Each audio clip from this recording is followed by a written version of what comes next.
Ano po, mga more or less po, ilagay na po natin, mag-umpisa lang po ng mga 15 po. 15. 15 members, which is less than, less than 25% po. Yung Less. 15. Kasi yung 20 po, yun po yung tawag dito. Kasi Correct. doon po sa regional party election, usually po medyo kunti lang po yung sumasaling mga kababaihan po doon. Alright. Ngunit with this po, with the participation po at maipapakita natin pong galing ng ating mga kababaihan sa first Bangsamoro parliamentary elections, we hope to see more of them, sir.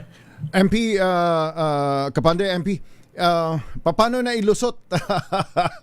Paano na pagtibay itong Bangsamoro Autonomy Act na amendahan ang Autonomy Act number 35 in a male-dominated Bangsamoro Parliament? Paano na nakumbinsin ni Kapanday Deputy Speaker Bay Ampatuan ang mga kasamahan ninyo sa Parliament?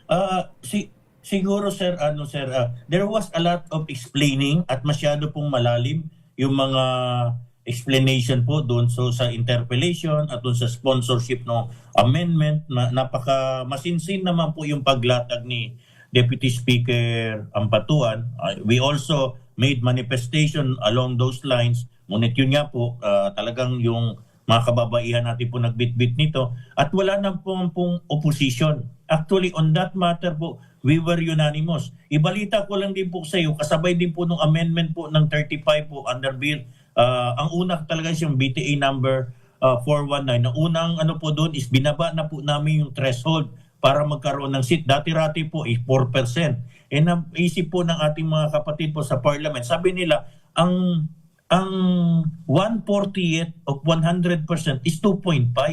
So if we raise it to 2%, then we are reducing the possibility of smaller political parties who may not be able to gain as much as 4 to 5% in their participation dahil dinisqualify na. So binaba po yung 5%. Ngayon po, dahil sa kukunti lang po yung partido, we will be participating, mga 8 lang po, yung participating under the Bangsamoro parliamentary election po, from 10,000 organizational membership po, binaba po sa 5%. At para patas po lahat ngayon, there will be new certification of political parties to be able to participate in the Bangsamoro Parliament. So, naka-ready po yung doon po nakasama kasi parang yung reform momentum po ng amending Bangsamoro Act number 35 po, doon po naisakay po yung tungkol po sa kababaihan.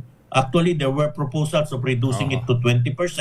Ngunit yun nga po, hindi na po nireduce sa 20% yung minimum participation dapat po ng kababaihan, kundi ni-retain na 30%. Hindi lang po ni-retain na 30%, nilagyan pa po ng ngipin na dapat 1:3 po na requirement po.